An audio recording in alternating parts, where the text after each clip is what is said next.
Hi, I'm Scott Allan. Welcome to the Footballers Football Show. With me on today's show, Ryan McGowan, Allan Ruff, and today's special guest, Assistant Manager of Dundee, Stuart Taylor. Well, Stuart, to get us going, how would you describe yourself as a player? Can you say that word on TV, can you? Just a hard worker, to be honest with you. Just give it everything that I could possibly give. Would like to hit the box, get a few goals if I could. But pretty much just a hard worker and a grafter and a team player. Is there any moments in your career, probably maybe one or two, that really stick out for you, in the moments where you came home and you felt, I've arrived? No, I never arrived. I arrived in the house afterwards. No, I was never like that. Just pretty much, as I say, you go into games and you give it everything you could get, and as I say, try and get a couple of goals, couple of assists or something, and just mostly try and come away with a win. But never ever once did I think I was anywhere near that. No, unfortunately. Ruffy, did you ever have that moment?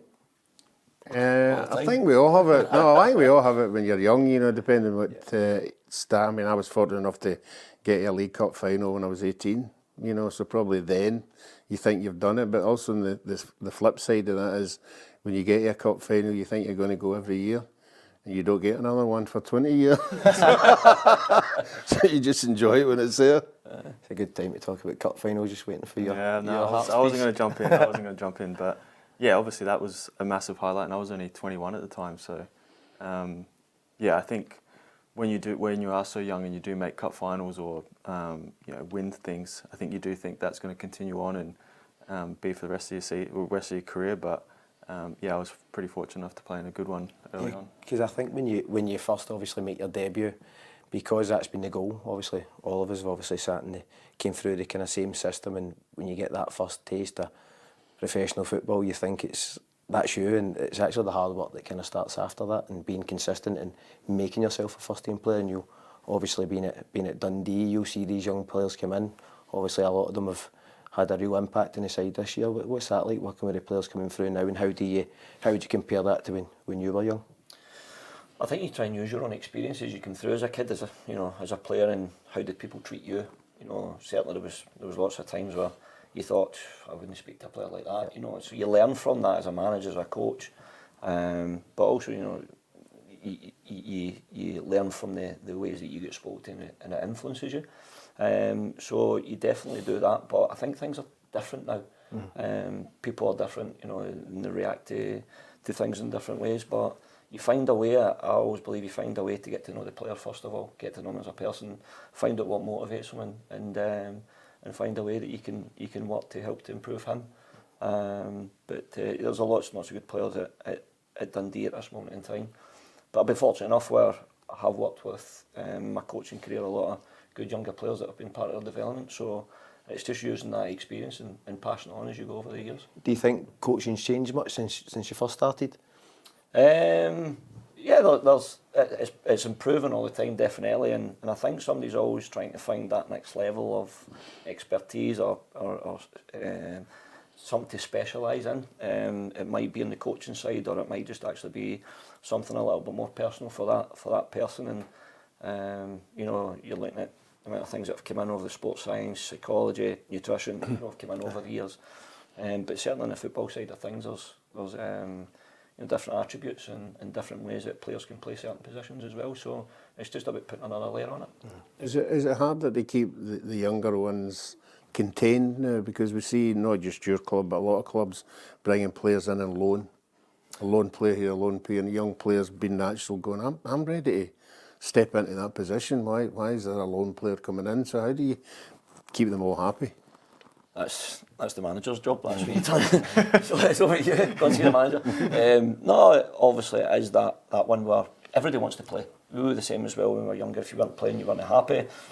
People deal with it in a different way, and it's the hard part of the job is trying to contain that side of it and trying to keep them motivated when they're not playing. But that's what you want out of a player. You don't want a player not being happy if they're not playing. Definitely it's just about getting the younger ones and making sure that they're playing in the team rather than us having to go and get a lone player in for that position. Every day at a football club, supporters as well, they want to see their own coming through the academy and playing in the first team. So every club's the same. How would you say you deal with the players who sometimes can be problematic, the sulkers. I've also been in football as well for a long time. I have been the sulker at times, so I know what that's like. And it comes from a good place. It comes from frustration. How would you manage that situation? For me personally, it's encouraging them to get back in the team again. It's making them work on the training pitch. Now that can be on the training pitch doing, obviously working in different parts of their game, or it can be in the analysis suite, where you're actually showing them what they could do better, but also showing them what they're doing as well, and getting them to believe that they're a good player, get them to believe that they can get back in the team again and hold their place down. I always say to players, you've got to work harder to get in the team than they can in there just now, but once you're in there, you've got to work harder again so that you're keeping your place. So there's loads of different things you speak to them about. What about you, Ryan? Were you a sulker, or were you head down, get back in the side? I was more of a grafter. I always knew from an early age that I had to work really hard on getting into the first team, and I wasn't blessed with great ability, so I knew that I had to sort of cut corners and make sure that I always wanted to be a player that the manager could rely on. Yeah. So whether that be a solid 6, 7 out of 10, knew what he was going to give me if he put me into a different position. As long as he sort of told me what he wanted me to do, I always felt that was my goal, is to go out there and help the team and try and be as effective as I could be. But interesting there, I remember Jim Jeffries. So I originally was like a centre-back, maybe centre midfielder when I was younger, and I went out on loan to Ayr. Centre mid? Centre mid, yeah. Like a 6 or an 8, a 6, now. Yeah. And they put me out at right back, and I'd never really played right back, and it was Brian Reid at the time, and we just needed to go at right back. And Jim Jeffries pulled me in the following Monday and says, "You playing right back?" I says, "Yeah, like there was injuries." And he goes, "Well, what did you think?" And I was like, "Well, I just thought, I could try and use my legs and get up and down, got a bit of a long throw, defend crosses, back post, kind of ticked all the boxes."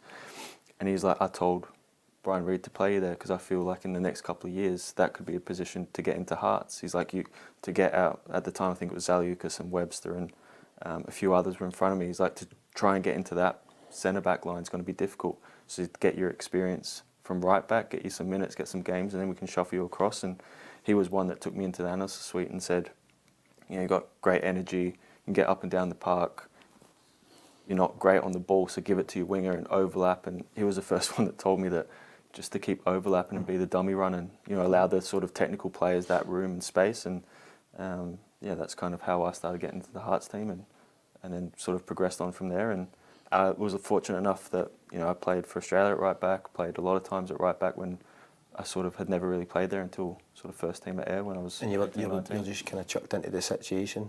Yeah, it was more just kind of injuries and shuffled about, and I think I played 30 odd games for Ayr on loan, which was great for me because learning that position and making sort of positional mistakes. No offence to Ayr, but at the time we were sort of struggling down the bottom of the league. It wasn't that pressure of if I made it at Hearts or if I made it in a big game on TV. So I got to kind of cut my teeth at the lower levels, and that's why I'm a big believer in the loan system. Whether that be, I think players need to be playing and making mistakes because, similar to when you're out the team, you think you become a better player, whereas when you're playing every week, you're making mistakes every week.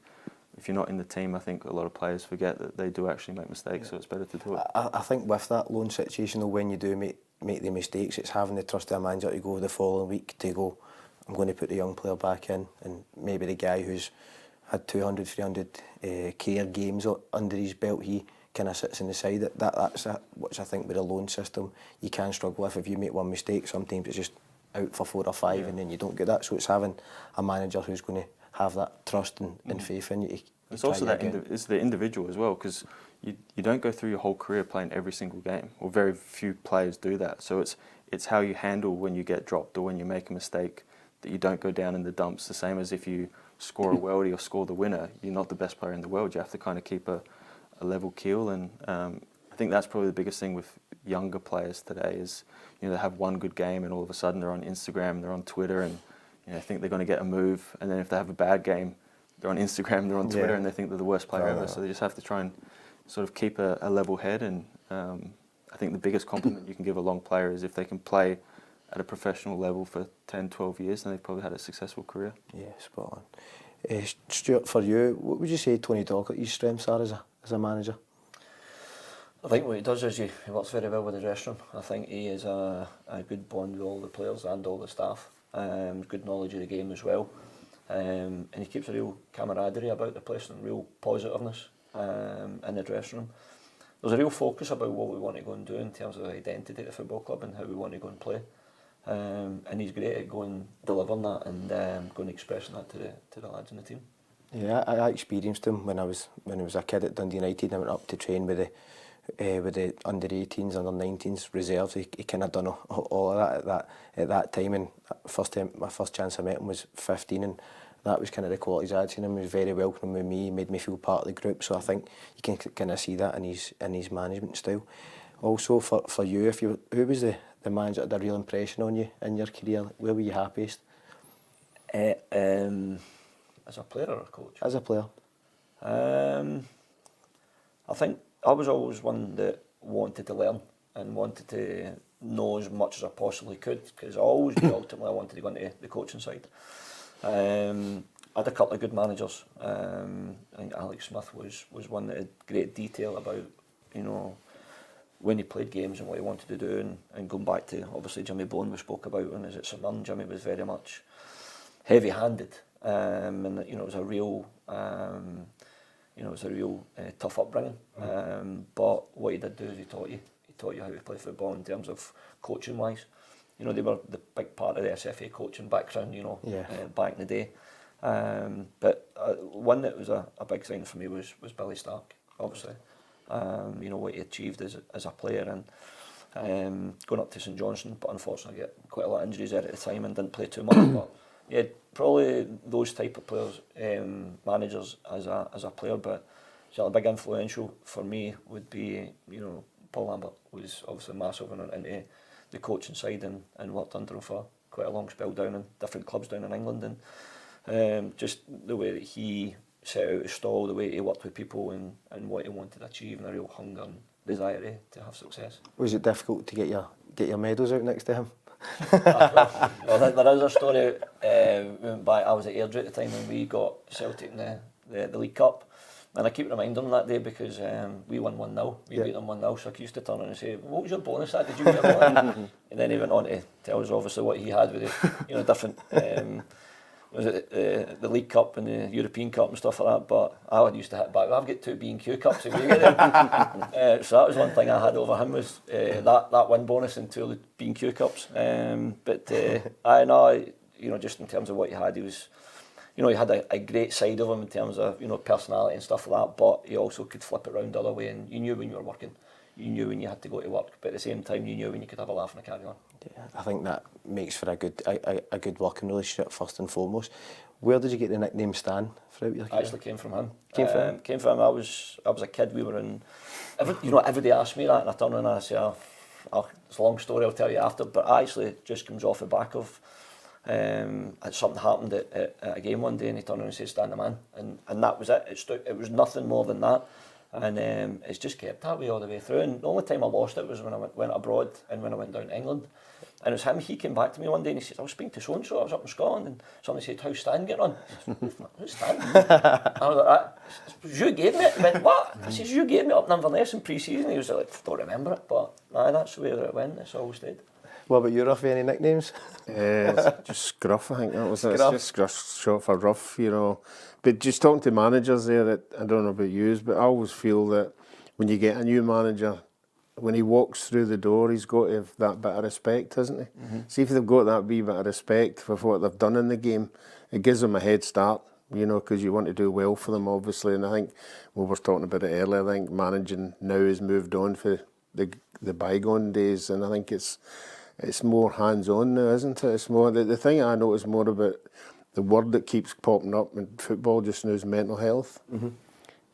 And we're more aware of it now, and a good manager we were talking about sulking earlier, a good manager will see somebody sulking, you know, will identify that player if they're close to them. Way back in Dock when we were there, I can't imagine how many players had mental health problems, and nobody knew anything about it. Yeah. Nobody dealt with it, and that's a sign of a good... Yeah, that's a sign of a good manager. Or if you're close to a guy you used to go about and you can tell he's on a wee bit of a downer. Usually there's the players who would identify it, but now I think the minute it's an added plus to a manager if he can suss it out himself. Did Bertie realise that? No, but he wouldn't realise anything.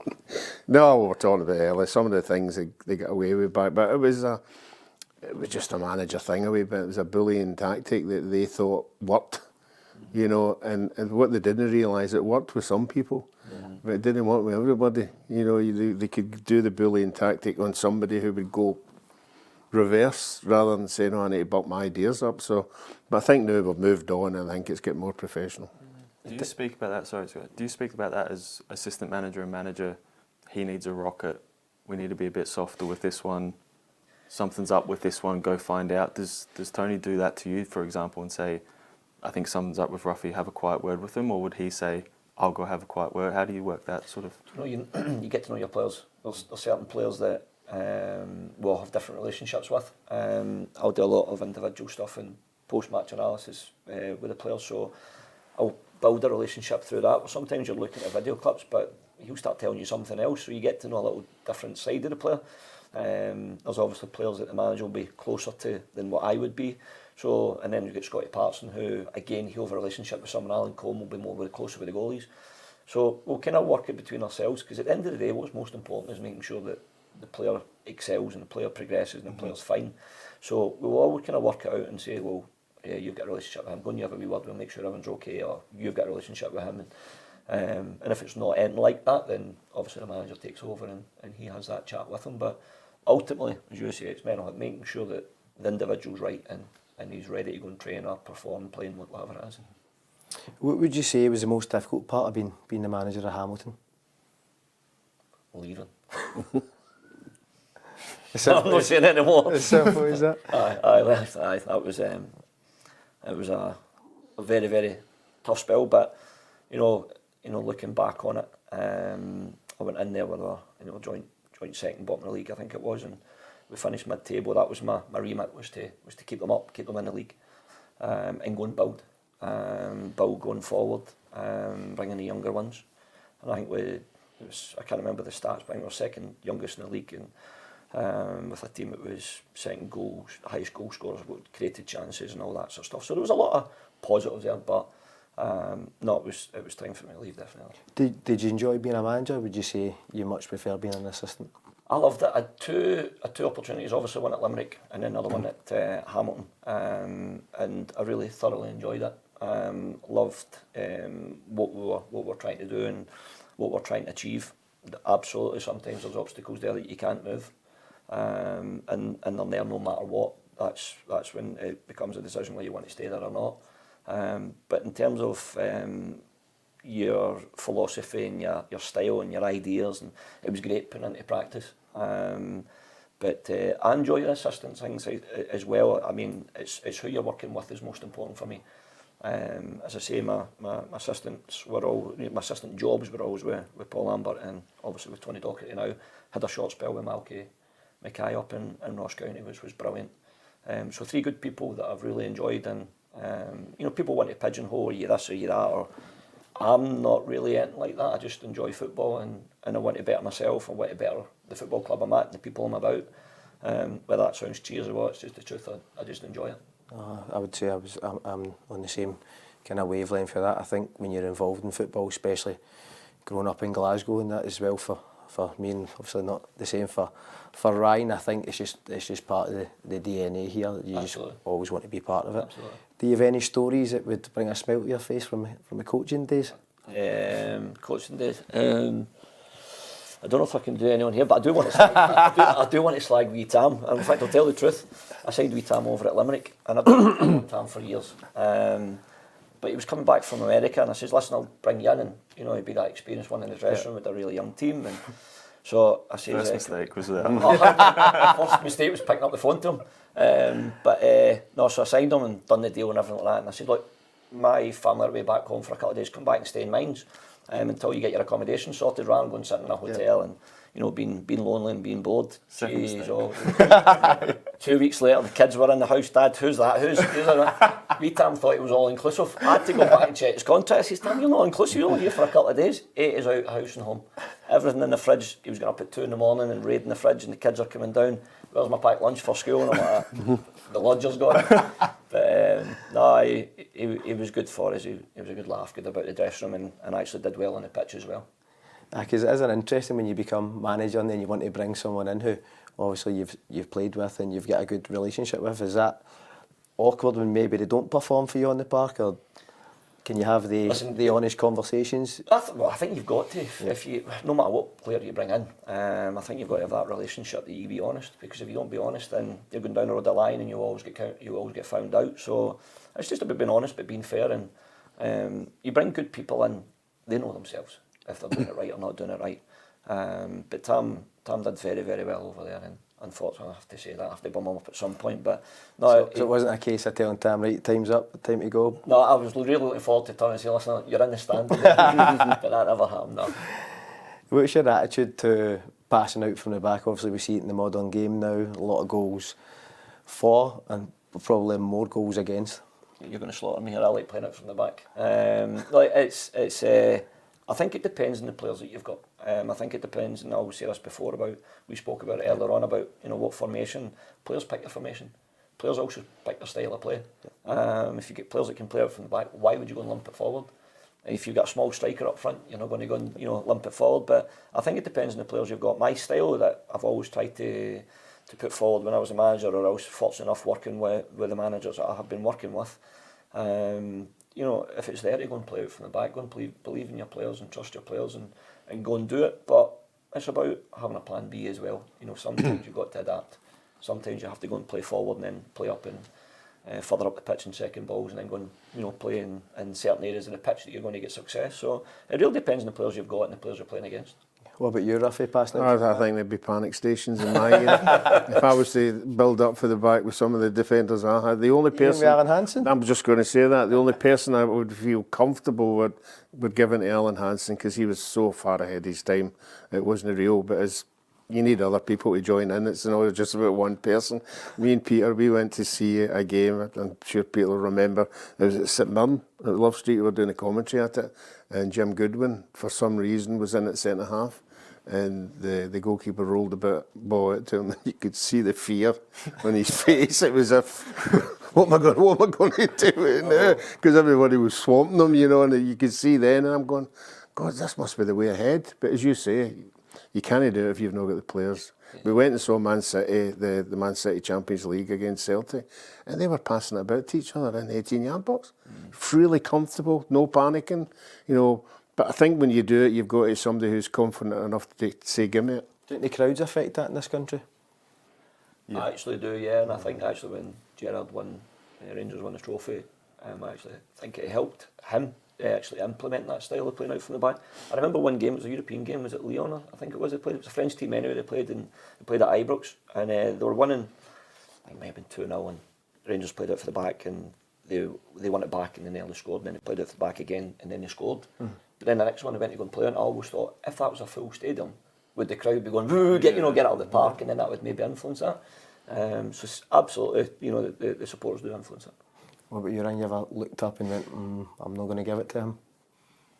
I've looked up and seen players being like, don't give it to me. Do you think your teammates looking up and seeing you and turning back here? Yeah, probably. You're thinking, what's he doing? But there's plenty of times you get the ball and no one's on, and then you shell it forward or you lump forward, and you always get that one guy that goes, oh, I'm on. He's never been on at the time. We had a player at Hibs, I'm not going to tell you who it is, but he had a bad eye, sort of a lazy eye. Yeah. So when you got the ball, you'd be going to throw it out to him, and you didn't.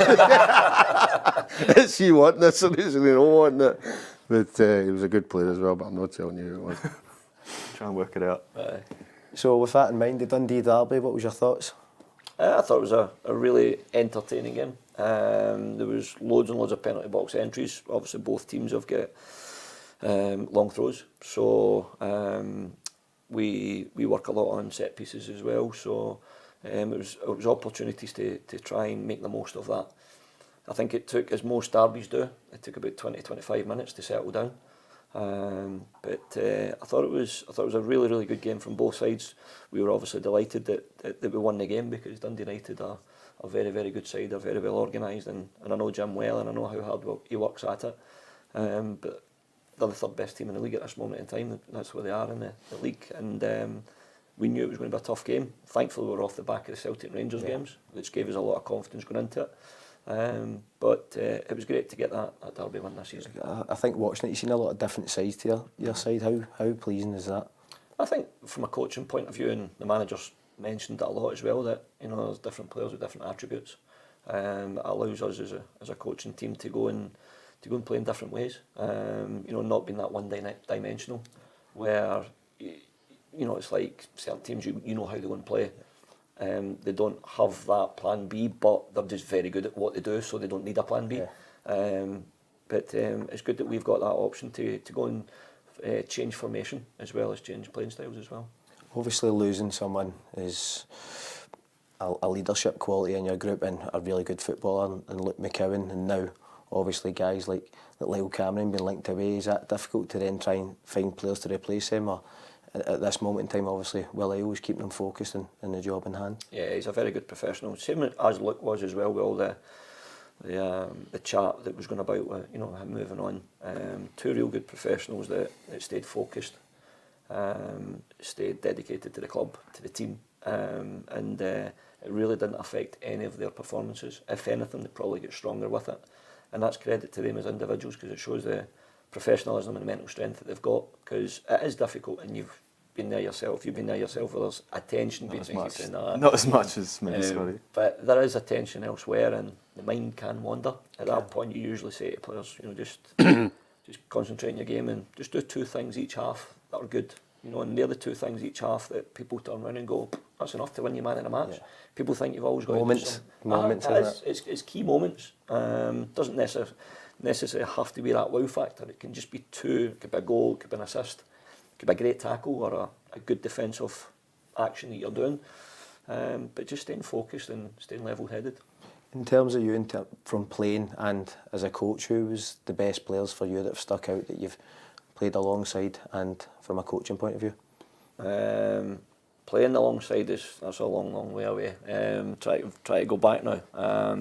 Obviously played alongside some good players and that moved on and done very well in the game. James McArthur were two at the latter stage of my career, where I was a player assistant at Hamilton. Could you see where they were? Yeah, without a shadow of a doubt, they were exceptional young people, young men. They were brilliant to work with, but great qualities as well. Obviously played alongside Paul when I was younger. I started at St Mirren with Steve Archibald and Victor Munoz. Two absolute legends in the game, and thankfully I've still kept in touch with both of them. Did a lot of my coaching stuff in Spain, Barcelona area, and they two of them helped me loads. So grateful for that. But in terms of my coaching side, been loads and loads of good players that from like the young ones that Jack Grealish coming through when I was at Villa, but going into other football clubs, there's that many that I wouldn't want to start. I'll be here for quite a long time, because a lot of them are. I think Jack Grealish at that age, and I remember playing against him a few times when I was down south. You could see he had something different from the other players. I think we've probably not seen the best of that at Man City, because he's playing within a structure. You maybe not see the things that you and I would have seen at that early age, where it was a bit off the cuff. Done some ridiculous things in games. Roughly a Steve Archibald story from yourself? Steve Archibald was quite a quiet guy. He was strange. But there's always a strange player somewhere. Is there not an airport story? No, we were playing Israel. Do you want to tell me? We were playing Israel over in Israel, and we beat them 1-0. And we were told we could go shopping the next day, so some of the Aberdeen boys all went shopping that way, and the other crowd, we were all over the place. And what the boy told us that was in charge of us said, if you ever buy anything, you can claim it back in tax, when you get to the airport. So we were coming back for the shopping and that, and Stevie Archibald and his sort of a crowd came towards us, and I said to Stevie, were you shopping, Stevie? And he went, yeah. I said, what have you got? And he went, I bought some leather trousers and that. And I went, oh, cool. I said, much were they? He goes, mind your own business. And then I could tell then that, he was quite a strange guy, He sort of stayed away from him after that. But as a football player, unbelievable. Unbelievable. I mean, fantastic, obviously, when he went abroad. You know, I think it's Terry Venables took him to Barcelona, yeah. But no, strange guy. Would have been Mark Roud anyway. Speaking about players that can score goals, Simon Murray. Brilliant. Can I tell you, I'm terrified when he scores a goal. Oh, he is frightening. He is frightening when he scores. What, the next time he scores, his reaction? he just goes berserk. It's that look in his face, that sort of a... Does 100 celebrations in one. He's great. We'll do like post-match, as I say to you, and every time he scores, we just let it run for about 5 minutes afterwards, and he's still going away celebrating. And he normally goes away, somebody else scores, he goes away and does his own celebration. He's brilliant. Very good. What would you say his best qualities are?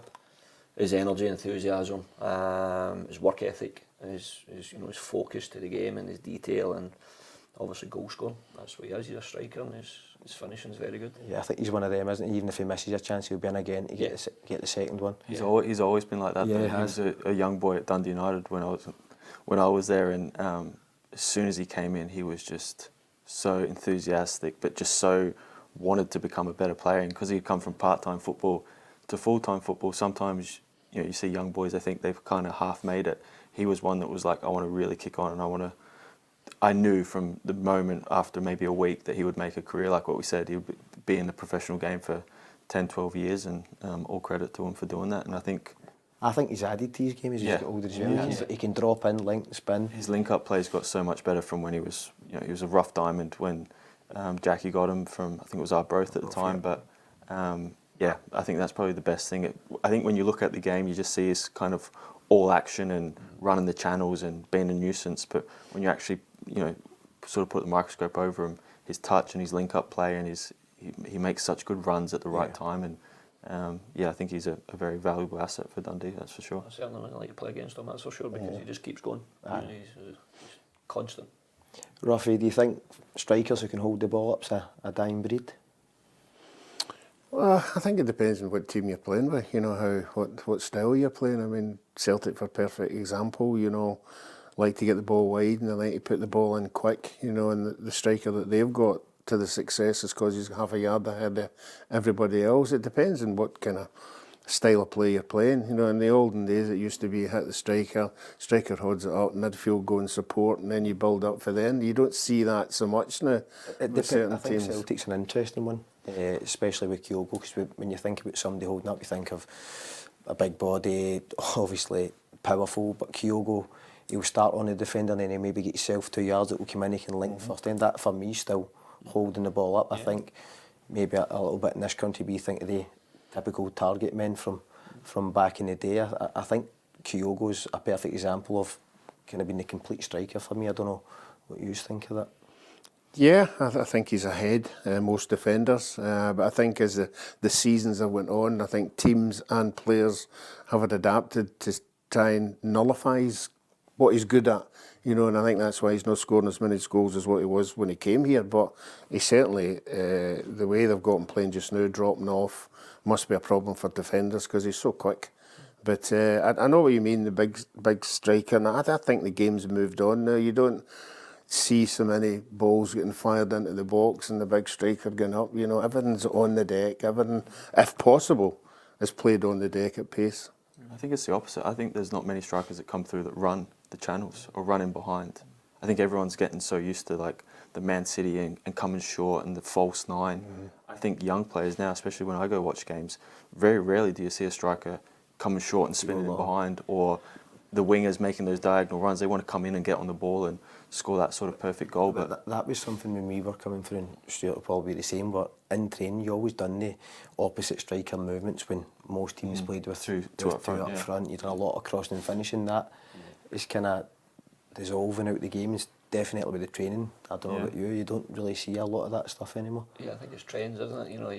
You'll see that the two up front was a fashion for a while, and then it went the lone striker. Went the three, the two wingers and the striker, and I think academies have a big influence in it as well. Being down south, you do a lot of your coaching work, and you start seeing football changing in a different way. Where you're saying not many strikers make those penetrating runs.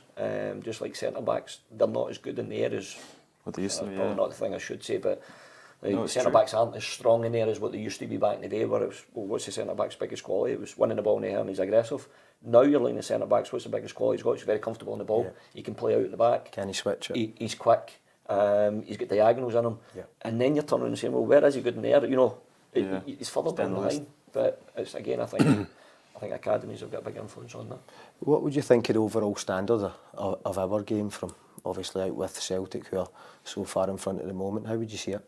I think it's good. I think it's a competitive league. I think that you always look and you judge it by your better players, don't you? And where can those better players go to? And I think we've got a lot of good younger players that can go and want the bigger clubs. And I think there's more opportunities for them to do that now. We obviously a lot of the players going to Italy and obviously down to England at a really young age now, when it wasn't like that so much. I think the world's a smaller place. I think there's more people who've got eyes on all players in all games. I mean, you can go to, speak for my son's under 12s, but you can see scouts in games and you're thinking, really, at that age. But it's a business now, and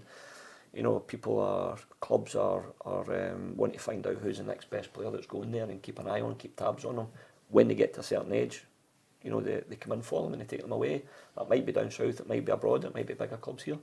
Well, you look at Lennon Miller, who obviously linked with a move away. How important do you think having a dad like Lee Miller who can give him that advice and kind of guide him on his next move? I think it's really important. I spoke to Lee about this before.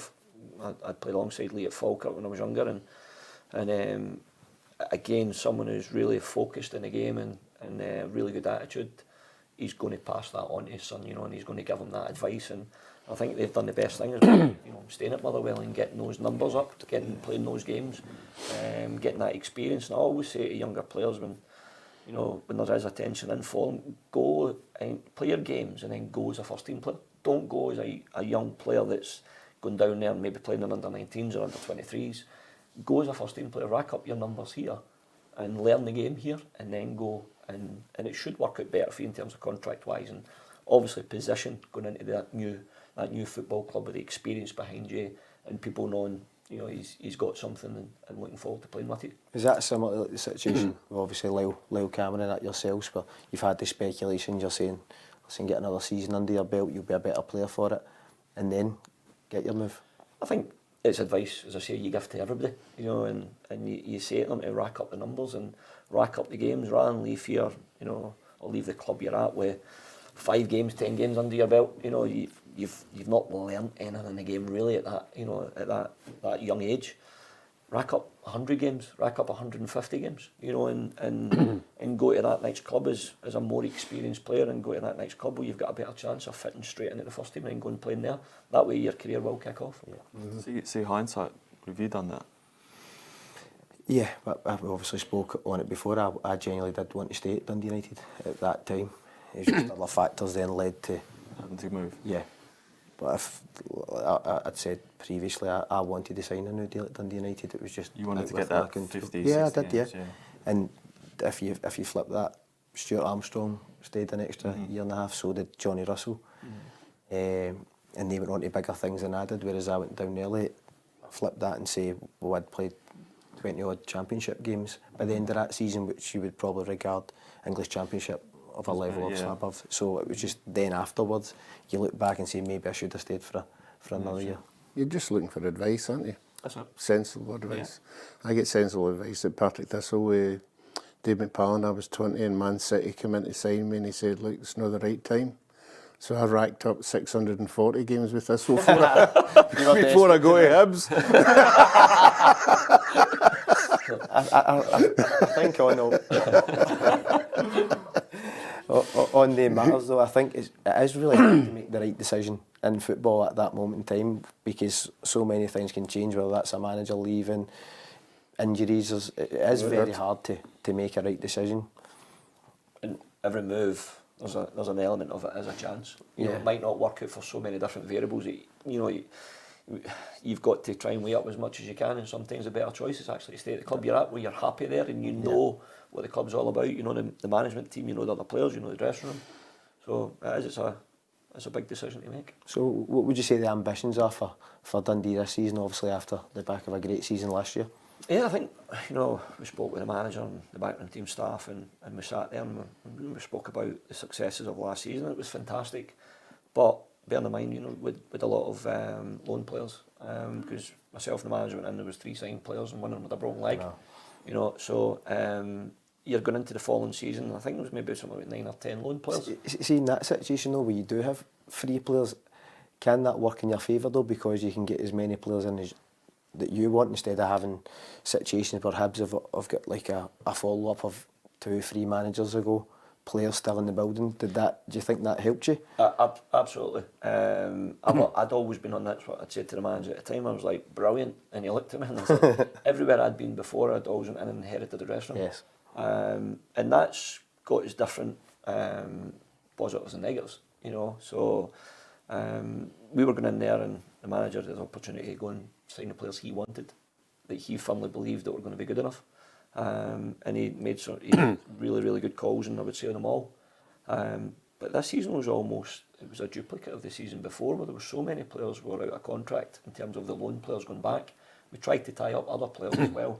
Other players we ended up losing because they did so well. So it was almost like okay, we're starting again. So there was never that. It was about the aspirations of making sure, do what we did last season, making sure we're in the league. Can we build on it? Can we get better? Can we have achieved this, that and that?